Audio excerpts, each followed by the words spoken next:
ನಾವಿವತ್ತು ವಿಜಯನಗರಲ್ಲಿ ಗೋಲ್ಗಪ್ಪ ತಿನ್ನೋದಕ್ಕೆ ಬಂದಿದ್ದೀವಿ. ಈ ಹಣ್ಣಿಗೆ ಕನ್ನಡನೂ ಬರುತ್ತಂತೆ. ಕನ್ನಡ ಮಾತಾಡಿ ಅಣ್ಣ. ಚೆನ್ನಾಗಿದ್ದೀರಾ? ಚೆನ್ನಾಗಿದೆ. ಯುಪಿಯಿಂದ ಬಂದಿರೋದು. 3 ವರ್ಷಕ್ಕೆ ಕನ್ನಡ ಎಷ್ಟು ಚೆನ್ನಾಗಿ ಕಲ್ತಿದ್ದಾರೆ. ಮತ್ತು ಗೋಲ್ಗಪ್ಪನೂ ಕೂಡ ತುಂಬಾ ಟೇಸ್ಟಿಯಾಗಿದೆ. ಅದಕ್ಕೇ ವಿಡಿಯೋ ಮಾಡಬೇಕು ಅನ್ನಿಸ್ತು, ಅದಕ್ಕೆ ಮಾಡ್ತಾ ಇದ್ದೀವಿ. 2 ಪ್ಲೇಟ್ ತಿಂದಾಯಿತು ಮೇಡಮ್ ಅವರು, ಇನ್ನೊಂದು ಪ್ಲೇಟ್ ತಿಂತಾ ಇದ್ದಾರೆ. ಸೊ ಎಲ್ಲಿ ಲೊಕೇಶನ್ ಅಂದರೆ ಇದ್ಯಾವುದು JV ಟೆಕ್ಸ್ ಮಾರ್ಟ್ ಆಪೋಸಿಟ್ಟೆ ಇವ್ರ ಅಂಗಡಿ ಬರೋದು.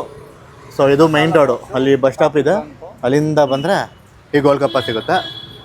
ಅಡ್ರೆಸ್ ಹೇಳ್ತಿದ್ದಾರೆ ಅವರೇ, ಹೇಳಿ ಅಡ್ರೆಸ್ಸು. ಮಸಾಲಾ ಬಾಕ್ಸ್ ಹತ್ರ ಇಲ್ಲಿ ಕೆಳಗಡೆ ಪಾನಿಪುರಿ ಹಾಕ್ತಾ ಇದ್ದಾರೆ. ಹಾಂ, ಆಮೇಲೆ ಪಕ್ಕದಲ್ಲೂ ಇದೆ ಕಾಫಿ ಬಂಕ್ ಹತ್ರ. ಹಾಂ, ನೀವು ಕನ್ನಡ ಕಲ್ತಿದ್ದೀರಲ್ಲ, ಅದೇ ಖುಷಿ, ಅದಕ್ಕಾದರೂ ಬರ್ತಾರೆ ಜನ. ಸೊ ತುಂಬಾ ಚೆನ್ನಾಗಿರುತ್ತೆ ಟೇಸ್ಟು. ಸೊ ನೀಟ್ನೆಸ್ಸು ಕೂಡ ನೀಟಾಗಿ ಮೈಂಟೈನ್ ಮಾಡಿದ್ದಾರೆ. ಬಂದು ಒಂದು ಸತಿ ಟೇಸ್ಟ್ ಮಾಡಿ, ನಿಮಗೆ ಗೊತ್ತಾಗುತ್ತೆ ಎಷ್ಟು ಚೆನ್ನಾಗಿದೆ ಅಂತ. ಥ್ಯಾಂಕ್ಸ್ ಅಣ್ಣ. ತಗೊಳ್ಳಿ, ನೀವು ತಿನ್ನಿ. ಕೊಡಿ. ಮಾಡಿ. ಹಾಂ.